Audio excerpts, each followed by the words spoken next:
Hello everyone, welcome to unstoppable. I hope कि आप लोग अच्छे होंगे। इन दिस वीडियो गाइस बातचीत करेंगे द हिंदी न्यूज़पेपर के एनालिसिस के ऊपर। बातचीत हमारी होगी आज की। आज है 6 जुलाई और दिल्ली एडिशन है, द हिंदू न्यूज़पेपर है और यूपीएससी सीएससी के लिए ये बहुत ही इंपॉर्टेंट इस पेपर को माना जाता है, क्योंकि इसमें बहुत सारे ऐसे पॉइंट्स मिलते हैं जो डायरेक्टली और इनडायरेक्टली तौर पे आपके एग्जाम हॉल में देखने को मिलेंगे। आज की न्यूज़ में हम बातचीत करेंगे इसरो के ऊपर, क्योंकि मून मोशन थर्ड भेजा जा रहा है, ठीक है ना। चंद्रयान 3 के बारे में बातचीत किया जा रहा है, तो इसके ऊपर बातचीत करेंगे। आज के वीडियो में क्या होने वाला है, तो एवरीडे न्यू इम्प्रूवमेंट। तो गाइज इसमें आप लोगों के लिए है टॉपिक जो है वो पॉलिटी के रिलेटेड टॉपिक इसमें करेंगे, पॉलिटी, ठीक है ना। उसके बाद इन्वायरमेंट से रिलेटेड भी इसमें कुछ आए हुए हैं कंटेंट, उसके ऊपर बातचीत करेंगे। उसके बाद साइंस के ऊपर बातचीत करेंगे, जैसे कि चंद्रयान 3 हो गया, ठीक है ना, उसमें यूज होने वाले फ्यूल, उसमें प्रोपल्सन्स, ठीक है। उसके बाद एडिटोरियल के ऊपर बातचीत करेंगे कि कौन सा एडिटोरियल आपके लिए आज बहुत ही महत्वपूर्ण है, जिससे आपको पढ़ना चाहिए। और पॉलिटी के ऊपर बातचीत करेंगे, इन्वायरमेंट हो गया, साइंस हो गया, ठीक है ना। और टुडे का टॉप करंट अफेयर कौन सा है, उसके ऊपर भी हमारी बातचीत होने वाली है, ठीक है ना। और साथ ही इस न्यूज़पेपर से देखो, इस न्यूज़पेपर के एनालिसिस से ये दो तीन काम है, ठीक है ना। दो तीन मकसद है इस न्यूज़पेपर के एनालिसिस का, और वो ये है कि आपको कम टाइम में ज़्यादा से ज़्यादा आप कंटेंट को कैसे गेन कर सकते हो, कैसे आप कंज्यूम कर सकते हो, ठीक है ना। तो आइए गाइस, अब शुरू करते हैं एक एक करके। पेज नंबर 1 पे आज कोई भी ऐसा न्यूज़ नहीं है जिसके ऊपर हम लोग डिस्कस कर सकते हैं। उसके बाद हम लोग डायरेक्टली मूव ऑन करते हैं सिटी वाले पेज पे। तो दो चीज़ें, दो टॉपिक आपको यहाँ पे देखने को मिलेगा। पहली बात तो ये है कि ये वाला आप एक फिगर देखिए, और इसे आप कोट कर सकते हो डायरेक्ट अपने अ, जो भी एससी का पेपर होता है वहाँ पे आप कोटेशन वगैरह में डाल सकते हो। देख सकते हो कि किस तरीके से अगर कोई भी प्रोजेक्ट पे काम चलता है, लाइक डेट, अगर सड़क निर्माण का कार्य चल रहा है, तो किसी न किसी ठेकेदार को ये काम दिया जाता है। तो जो भी गवर्नमेंट ऑफिसर्स जो उसे अपॉइंट करते हैं, तो ऐसा ऐसा बहुत बार देखा गया है कि उससे वो सही तरीके से जांच पड़ताल नहीं करते हैं, उस ठेकेदार के बारे में अच्छे से जांच पड़ताल नहीं करते हैं, वेरीफाई वगैरह नहीं करते हैं, और जो चहेते होते हैं उसको पैसे दे दिया जाता है, चाहे वो नेतागण के रूप में हो, नेता का चाहने वाला हो, या अथॉरिटी का चाहने वाला हो। कोई ऐसे व्यक्ति होते हैं जिसको वो प्रोजेक्ट दे दिया जाता है, वो काम करता है, और फाइनली कुछ दिनों के बाद वहाँ पे कुछ न घटनाएं देखने को मिल जाती है, ठीक है ना। तो वो भी एक घटना है जो आप यहाँ पे देख सकते हो, और ये बेस्ट दिल्ली जनकपुरी की है। तो भाई ये सच में ये बहुत बड़ी बात है, कि छोटी मोटी बात नहीं है। दिल्ली कैपिटल सिटी है और वहाँ पे इस तरीके का घटना अगर हो रहा है तो ये सही नहीं है। उसके बाद आज का सेकेंड न्यूज़ हम देखेंगे कि क्या किसी भी इंसान को इतना ज़्यादा अधिकार दिया गया है, क्या हमारा संविधान किसी व्यक्ति को इतना अधिकार देता है कि वो अपने पार्टनर के साथ ज़ोर ज़बरदस्ती कर सके। जैसे कि आजकल आप न्यूज़ में देखते होंगे और बातचीत चल रहा है, ठीक है ना, कि मैरिज मैरिटल रेप के बारे में आप लोगों ने बहुत बार सुना होगा, कि मैरिज के बाद अगर महिला नहीं चाहती है अपने पार्टनर के साथ किसी तरीके का रिलेशनशिप बनाना, और फिर भी उसको उनके साथ जोर जबरदस्ती करके और रिलेशनशिप बनाया जा रहा है, मैरिटल रेप किया जा रहा है, तो उसके ऊपर भी बहुत सारे डिस्कशन चल रहे हैं। लेकिन फाइनली ये चीज़ आप देखोगे, तो क्या किसी इंसान को इतना अधिकार दिया जाता है कि वो अपने वाइफ को फोर्स कर सके किसी भी ऐसे वीडियो को देखने के लिए जो वो देखना नहीं चाहती हैं, ठीक है ना। और क्या देखो, क्योंकि यहाँ पे कहीं ना कहीं बहुत सारे सवाल उठते ही उठते हैं। इसमें वो आर्टिकल उसमें बहुत सारे आर्टिकल का जिक्र किया गया है, जैसे कि यहाँ पे जिक्र किया गया है सेक्शन 377, ठीक है ना। और उसके बाद 34 406, ठीक है ना। और 498A, husband has relative husband, मतलब ये सारी बातें कही गई है। बस मेरा डिस्कशन ये है, इतना ही कहना है कि क्या किसी व्यक्ति को इतना अधिकार संविधान देती है कि वो अपने पार्टनर के साथ फोर्स कर सके। तो गाइज आप पाओगे आर्टिकल 21 में, तो वहाँ पे मेनका गांधी एक जजमेंट आई सुप्रीम कोर्ट ने, उसमें जजमेंट दिया कि life with choice and personal dignity के साथ होना चाहिए। जब कोई व्यक्ति किसी को फोर्स कर रहा है, तो life with choice and personal dignity कहाँ रह जाती है, ठीक है ना। तो ऐसे न्यूज़ निकल के आते हैं जो कि हमारे समाज को बहुत ही गलत मैसेज देता है, जो कि सही नहीं है। ऐसे चीज़ों पे कार्रवाई की जानी चाहिए, ठीक है ना। आगे बढ़ते हैं। ये जर्नल सेंस वाला चीज़ था। हाँ, अभी अब देखेंगे बॉम्बे सुप्रीम हाई कोर्ट ने एक नोटिस जारी किया है स्टेट गवर्नमेंट को, ठीक है ना? और इंटरफेथ जो मैरिज है उसके ऊपर उन्होंने एक नोटिस जारी किया है और उसके ऊपर उन्होंने मांगा है कि हाँ, इसके ऊपर जो जो बातें आपको कहनी है वो कहिए, क्योंकि 4 ऑर्गेनाइजेशन ने मिलकर के इससे आपको मैं बता दूं एक रिजोल्यूशन पास किया गया, गवर्नमेंट रिजोल्यूशन 2022 में पास किया गया है महाराष्ट्र सरकार के द्वारा। 15 दिसंबर 2022 को पास किया गया गवर्नमेंट रिजोल्यूशन, और इस रिजोल्यूशन में इंटरफेथ मैरिज के ऊपर बातचीत किया गया था। जो अगर कोई महिला कोई महिला है या कोई लड़की है किसी अदर रिलीजन या किसी अदर व्यक्ति से जाकर के शादी करती है, या कोई अदर पुरुष किसी अदर रिलीजन में जाकर शादी करता है, तो उसके ऊपर ध्यान दिया जा रहा था। और इस रिजोल्यूशन के तहत तो कहा गया है कि ये जो रिजोल्यूशन लाया गया है महाराष्ट्र गवर्नमेंट के द्वारा, ये टोटली अनकॉन्स्टिट्यूशनल है और इसे नल एंड वॉइड कर देना चाहिए, क्योंकि किसी भी सरकार को इतना अधिकार नहीं दिया जाता है कि आप किसी के प्रिवेसी में झांक करके देखें या आप उसके लाइफ में इतना ज़्यादा घुसे।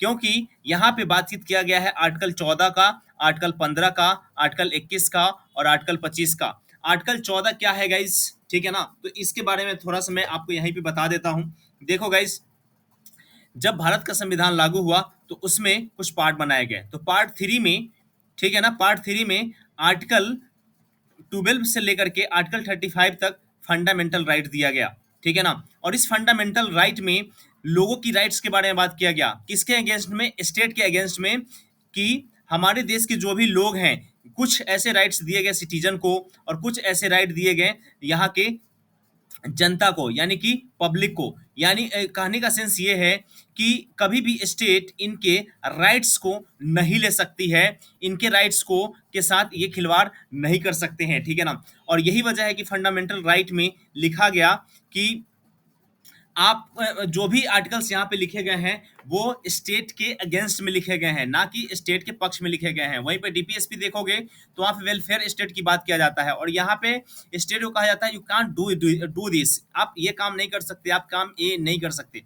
जैसे कि आर्टिकल 14, और यहाँ पे कहा जा रहा है इक्वालिटी बिफोर लॉ के बारे में गाइज यहाँ पे बात किया गया है। तो देखो आर्टिकल 14 पहले डील कैसे करता है और किससे डील करता है, तो उसके ऊपर एक बार हम बातचीत कर लेते हैं। तो आर्टिकल जो 14 है वो डील करता है राइट टू इक्वालिटी के ऊपर, ठीक है ना? वैसे राइट टू इक्वालिटी जो है आर्टिकल 14 से लेकर के 18 तक आता है, तो इसको एक बार नोट्स में बना लो। राइट टू इक्वालिटी जो है आर्टिकल 14 से लेकर के 18 तक ये डील करता है, ठीक है ना? फिर उसमें आर्टिकल 14 क्या है, तो इसमें दो प्रोविजन आते हैं, इक्वालिटी बिफोर लॉ और इक्वल प्रोटेक्शन ऑफ लॉ। देखो गाइज यहाँ पे इक्वालिटी बिफोर लॉ और इक्वल प्रोटेक्शन ऑफ लॉ दो इसमें प्रावधान आते हैं। तो इसमें बात किया गया है इक्वालिटी बिफोर लॉ के बारे में। अब इक्वालिटी बिफोर लॉ में जो बातें कही गई है, ठीक है ना, उसके ऊपर हम बातचीत करेंगे कि इक्वालिटी बिफोर लॉ क्या है, इक्वल प्रोटेक्शन ऑफ लॉ क्या है, और इससे ये जो आपका इंटरफेथ मैरिज है इसमें इक्वालिटी बिफोर लॉ के ऊपर बातचीत किया गया है, ये क्या है इसके ऊपर हम लोग देखते हैं, ठीक है ना? तो आइए अब बातचीत करते हैं इक्वालिटी बिफोर लॉ के ऊपर, ठीक है? और इक्वालिटी बिफोर लॉ में क्या है, तो यहाँ पे इक्वालिटी बिफोर लॉ बात करता है कि लॉ के सामने कोई भी व्यक्ति कोई सभी व्यक्ति को एक समान रूप से देखा जाएगा।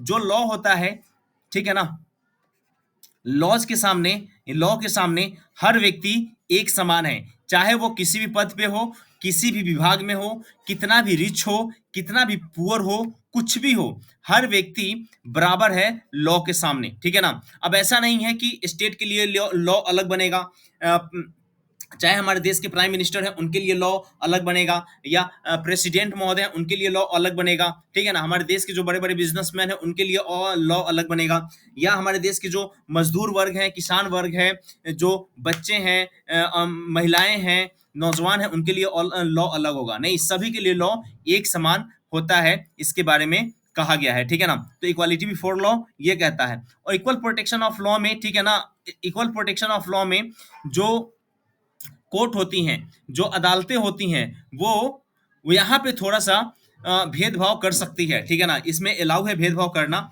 और इसके ऊपर कैसे अलाउ है, कैसे किया जा सकता है, इसके ऊपर हम लोग कभी डिटेल्स में बातचीत करेंगे, ठीक है ना? आर्टिकल 15 क्या कहता है, तो आर्टिकल 15 के ऊपर भी एक बार झलक डाल लेते हैं, एक नजर देख लेते हैं कि आर्टिकल 15 क्या कहता है। देखो गाइज, आर्टिकल 14 में बहुत सारे प्रावधान है, ठीक है ना। अब आर्टिकल 15 देख लेते हैं क्या कहता है। आर्टिकल 15 कहता है no discrimination on the basis of religion, race, caste, sex, place of birth, ठीक है ना। ये 5 प्रावधान याद रखना।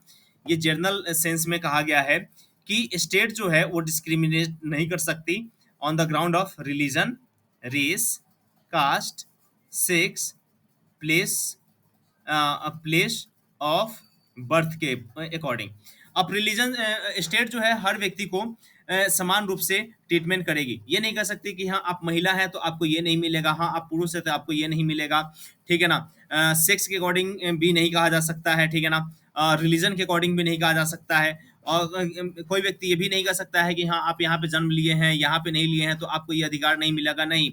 ये फंडामेंटल राइट आप भारत के किसी भी कोना में रहे, कहीं भी रहे, आपको ये मिलेगा ही मिलेगा। वो इसीलिए यहाँ पे लिखा है provision of discrimination on the ground of religion, race, caste, sex, place of birth. वहीं पे आर्टिकल 19 बात करता है freedom of speech and expression के बारे में बात करता है, ठीक है ना। Freedom of speech and expression में आप देखोगे तो जब मूल रूप से संविधान लिखा गया था तो वहां पे फ्रीडम ऑफ और स्पीच एंड एक्सप्रेशन में आपको दिए गए थे 7 फंडामेंटल राइट। इसमें देखो आर्टिकल 19, आर्टिकल 19, ठीक है ना, आर्टिकल 19 सब क्लॉज 1 ए में सब क्लॉज 1 में 7 प्रावधान दिए गए थे, वहाँ A B C D E F and G, ठीक है ना। लेकिन छठा जो था वो प्रॉपर्टी के ऊपर बात करता था, राइट टू प्रॉपर्टी के ऊपर बात करता था, जिसको रिपील कर दिया गया था 44वां संविधान संशोधन से, ठीक है ना। तो इसमें कहा जा रहा है कि हर व्यक्ति को यह अधिकार है कि वो अपने धर्म को वो अपने फ्रीडम को स्पीच कर सके, ठीक है ना, अपने फ्रीडम पे बोल सके, एक्सप्रेस कर सके, ठीक है ना। तो ये अधिकार उनको दिया गया है और इस संविधान ने दिया है। और अभी थोड़ी देर पहले एक मैंने आर्टिकल डिस्कस किया था और वहां पे मेनका गांधी जी का जिक्र किया था, उससे मैंने कहा था। तो देखो आर्टिकल 21 में कहता है, आर्टिकल 21 बात करता है right to life and personal liberty, तो आप किसी के पर्सनल लिबर्टी को भी नहीं ले सकते हैं। और आर्टिकल 25 कहता है freedom of conscience and free profession, practice and propagation of religion. हर व्यक्ति को अपना अधिकार है कि वह अपने धर्म का प्रोफेस कर सकता है, प्रचार कर सकता है, प्रसार कर सकता है, ठीक है ना। स्टेट उसको रोक नहीं सकता। तो ये बातें कही गई है। तो यही बात कहा गया है कि जो आप ये नजर रख रहे हो ना लोगों के ऊपर, ये रखना बंद करो साहब, और इसको आप जल्दी से जल्दी खारिज करो। और इसीलिए 4 ऑर्गेनाइजेशन जो थी, नॉन गवर्नमेंटल ऑर्गेनाइजेशन है, उन्होंने एक पीआईएल फाइल किया बॉम्बे हाई कोर्ट में, और बॉम्बे हाई कोर्ट ने फाइनली उस पर नोटिस जारी कर दिया है। और ये मांग चल रहा है कि भैया ये अनकॉन्स्टिट्यूशनल है, इसको समाप्त किया जाए। तो ये था तमाम आर्टिकल, बहुत ज़्यादा इसमें मटेरियल है, तो इसको एक एक करके अगर डिस्कस किया जाए तो भी 2 घंटे निकल जाएंगे। तो आई होप कि आपको सारी चीज़ें समझ में आ गई होंगी। उसके बाद हम बातचीत करने वाले हैं, देखो गाइज ये इंपॉर्टेंट है आर्टिकल है, ठीक है ना। लेकिन इसमें हम बात करेंगे, देखो यहाँ पे हैबियस कॉर्पस आया हुआ है, हैबियस कॉर्पस आया हुआ है, इसके ऊपर हम बातचीत कर लेते हैं। क्योंकि हैबियस कॉर्पस यहाँ पे हम देखेंगे इंपॉर्टेंट है, बाकी सारे आर्टिकल जनरल सेंस है और आप इसको पढ़ लोगे समझ में आ जाएगा। हैबियस कॉर्पस देखो गाइस, सुप्रीम कोर्ट और हाई कोर्ट, सुप्रीम कोर्ट के पास ये पावर है कि आर्टिकल आर्टिकल 32 का यूज करके वो जारी कर सकता है रीट, ठीक है ना। रीट जारी करने का अधिकार किसके पास है, रीट जारी करने का अधिकार किसके पास है, तो ये है सुप्रीम कोर्ट के पास आर्टिकल 32 से, और सुप्रीम कोर्ट के पास आर्टिकल 226 के अकॉर्डिंग, ठीक है ना। 226 के अकॉर्डिंग हाई कोर्ट रीट जारी कर सकता है, और आर्टिकल 32 के अकॉर्डिंग सुप्रीम कोर्ट रीट जारी कर सकता है। रीट में होता क्या है, बेसिकली रीट 5 प्रकार के हैं, ठीक है ना, जो हाई कोर्ट और सुप्रीम कोर्ट दोनों जारी करते हैं। पहला है आपका हैबियस कॉर्पस, जो कि यहाँ पे डिस्कस किया गया है, हैबियस कॉर्पस, हैबियस कॉर्पस, ठीक है ना, इसको लिख लो, नोट्स बना लो, इंपॉर्टेंट है गाइस। उसके बाद है मैंडमस, मैंड मैंडमस। तीसरा नंबर है गाइस आपके पास सरसरी, सरसरी, CERTIO RARI, सरसरी। उसके बाद है प्रोहिबिशन, प्रोहिबिशन, ठीक है ना। और उसके बाद है को वारंटो। अब ये पांचों में क्या अंतर है, क्या डिफरेंस है, इसके ऊपर हम कभी नेक्स्ट वीडियो बनाएंगे पॉलिटी के ऊपर, तो उसमें डिस्कस करेंगे। लेकिन जान लो, सुप्रीम कोर्ट और हाई कोर्ट दोनों के पास है रीट जारी करने का अधिकार। आर्टिकल 32 के अकॉर्डिंग सुप्रीम कोर्ट रीट जारी कर सकती है, और आर्टिकल 226 के अकॉर्डिंग हाई कोर्ट जारी कर सकती है रीट, ठीक है ना। अब आगे बढ़ते हैं। और क्या है, हाँ गाइज, यहाँ पे एक देख लेना, कलाड़ी कुट्टू, कलाड़ी कुट्टू जो डैम है वो इडुक्कुली में है। इसको एक बार देख लेना गाइस, और इसे ओपन कर दिया गया है। देखो, डैम दो तरीके के होते हैं। यहाँ पे ज्योग्राफी के ऊपर बातचीत करूँ तो डैम के ऊपर मैं बात करूँ तो डैम दो तरीके के होते हैं। देखो, इसके टाइप तो बहुत सारे हैं, बट बेसिकली दो तरीके के डैम का भी निर्माण चलता है। एक ग्रेविटेशनल डैम है, ग्रेविटेशनल डैम, और दूसरा है run of river dam. Run of river dam में क्या होता है, रन ऑफ रिवर डैम में क्या होता है कि जो नदी होते हैं, इसके एक्चुअल फ्लो को, देखो, एक्चुअल फ्लो को नहीं रोका जाता है। एक्चुअल फ्लो को नहीं रोका जाएगा। मान लो कि ये नदी है, और नदी का फ्लो ऐसे आ रहा है, ऐसे आ रहा है, तो यहाँ पे डैम बना दिया जाएगा, ठीक है ना। और इसके फ्लो को, पानी को नहीं रोका जाएगा, और यहाँ से यहाँ पे टरबाइन वगैरह लगा करके इलेक्ट्रिसिटी जनरेट कर लिया जाएगा। और ये ग्रेविटेशनल फोर्स में क्या होता है कि मान लो कि ये नदी है, आ रही है, यहाँ से नदी आ रही है, आगमन हो रहा है, तो यहाँ पे पानी का स्टोर करने के लिए बहुत बड़ा यहाँ पे पुल का निर्माण कर देंगे, ठीक है ना, एक डैम का निर्माण करेंगे, और इसके आसपास में पानी जमा होना शुरू हो जाएगा। इससे क्या होता है कि इसके आसपास के एरिया में एक बाढ़ वाली स्थिति भी आ जाती है। इसके आसपास में जो भी ट्राइबल ग्रुप्स, जो भी लोग रहते हैं, उनको एक जगह से दूसरे जगह पे ट्रांसफर भी किया जाता है, तो बहुत सारे प्रॉब्लम्स आते हैं, ठीक है ना। तो ये है ग्रेविटेशनल डैम और रन ऑफ रिवर डैम। तो उसी में बात किया जा रहा है, जो कलाड़ूपट्टी डैम है, उस जो इडुक्कू में है, उसको ओपन कर दिया गया है। मींस ओपन किया गया है, तो जाहिर सी बात है, ये वाली जो डैम है, ये डैम है ग्रेविटेशनल डैम, और यहाँ पे पानी के एक्चुअल फ्लो को रोका गया है, ठीक है ना। तो इससे ऐसा लगता है कि अगर पानी बहुत ज्यादा बढ़ जाता है, हेवी रेन होता है, तो हो सकता है मे बी यहाँ पे फ्लड की सिचुएशन आ जाए। और केरला में एक बार जो फ्लड आया था, जिसमें बहुत भारी जनसंख्या और भारी मात्रा में जान माल की हानि हुई थी, तो वैसी कुछ घटना ना घट जाए, इसलिए इस पे चिंता जाहिर की जा रही है। ओके, नेक्स्ट बढ़ते हैं अगला पॉइंट पे। एडिटोरियल वाले पॉइंट पे आया हूँ। ये वाला एडिटोरियल बहुत ही बढ़िया है, इसको एक बार पढ़ लेना, इंपॉर्टेंट है। और ये है आपका एक, देखो ये क्या है ना कि ओपिनियन बेस्ड, यहाँ पे एक आर्टिकल आता है जो कि अच्छा आर्टिकल है, इसको भी आप पढ़ सकते हो, बहुत ही अच्छा लगेगा आपको।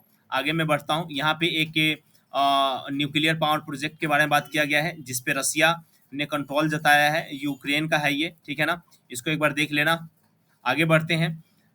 एक बहुत ही इंपॉर्टेंट है data protection bill. Data protection bill के ऊपर हम बातचीत करेंगे, ठीक है ना। लेकिन यहाँ पे एक आपको मैं केस स्टडी दिखाऊंगा, एक जजमेंट दिखाऊंगा, जो माननीय सुप्रीम कोर्ट का यहाँ पे जजमेंट है। और यहाँ पे कहा गया है कि 2017 में case पुट्टा Swami versus union of India एक जजमेंट आया था, और इसमें कहा गया था कि जो प्राइवेसी है, ठीक है ना, वो राइट टू, ये फंडामेंटल राइट होगा।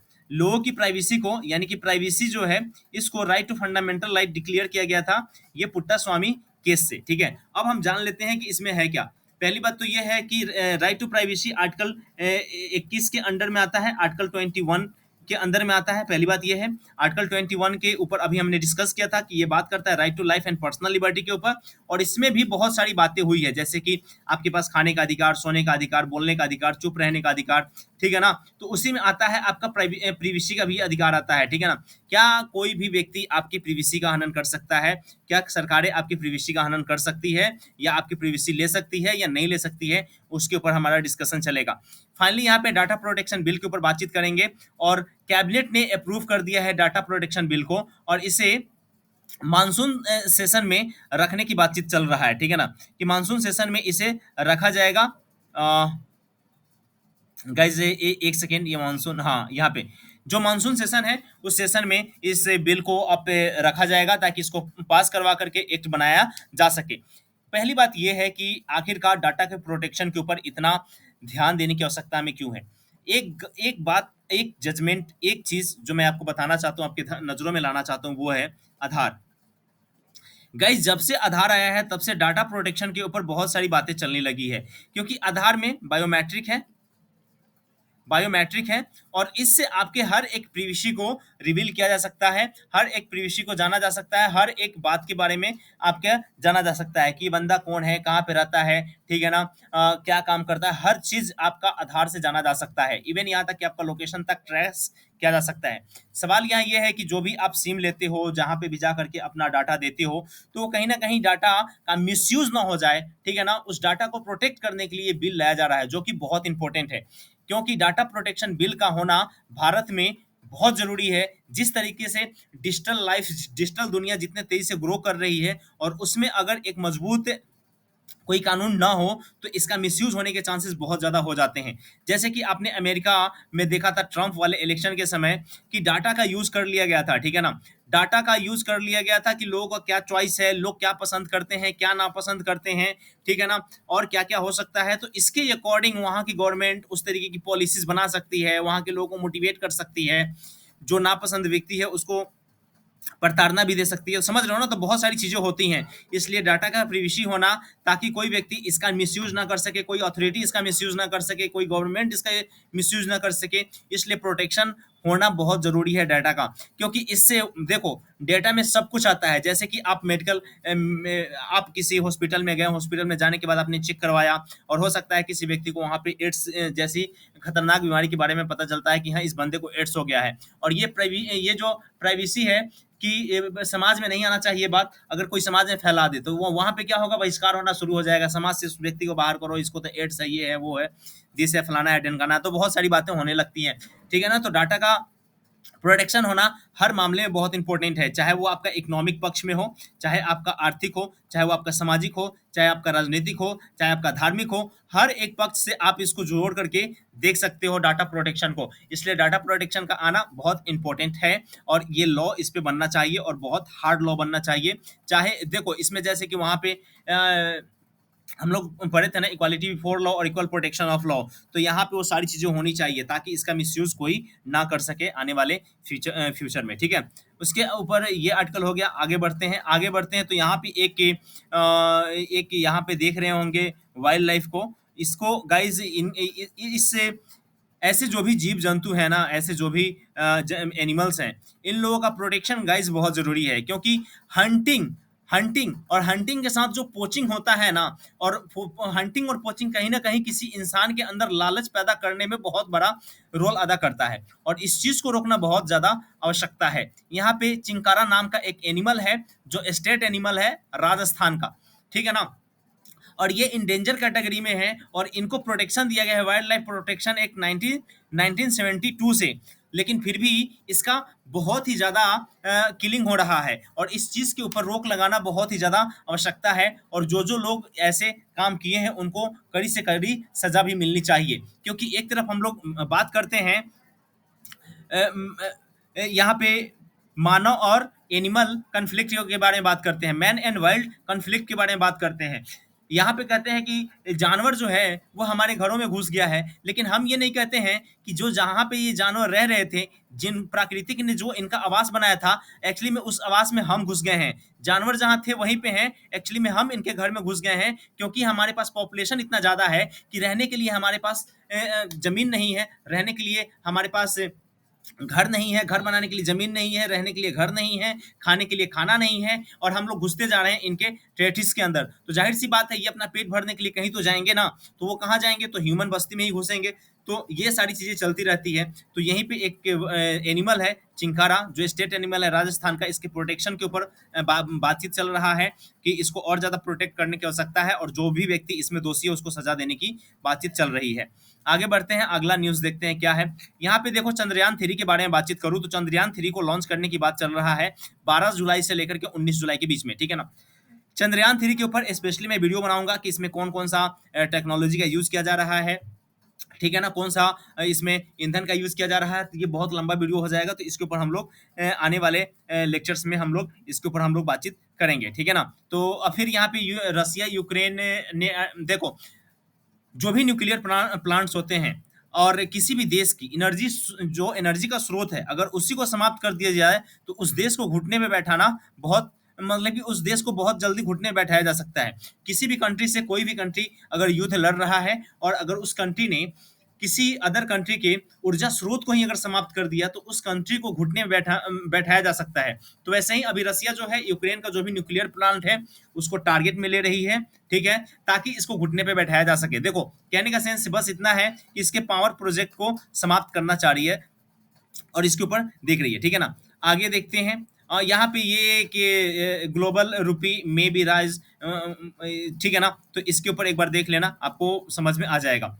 यहाँ पे देखो गाइस, यहाँ पे 3 मंथ देखो, ये जीएसटी ये वाला नहीं है इंपॉर्टेंट गाइस, कैसे यहाँ पे लग गया। हाँ, तो ये सारे अपडेट्स थे, ये सारे न्यूज़ थे जो हमने आप लोगों के समक्ष बातचीत किए, डिस्कस किए, और आई होप कि आपको ये पूरा वीडियो एंटायर लेक्चर आपको पसंद आया होगा। देखो गाइस, मेरा रिक्वेस्ट बस इतना ही है कि अगर मेरी मेहनत अगर सही है और अगर आपको लगता है कि हाँ, इस वीडियो में बातें सही कही गई है, इन्फॉर्मेशन सही आया है और आपको समझ में आई है बातें, तो प्लीज़ गाइस शेयर कीजिए, ठीक है ना। बस मेरा आप लोगों से इतना ही अपील है। Thank you so much everyone, जय हिंद।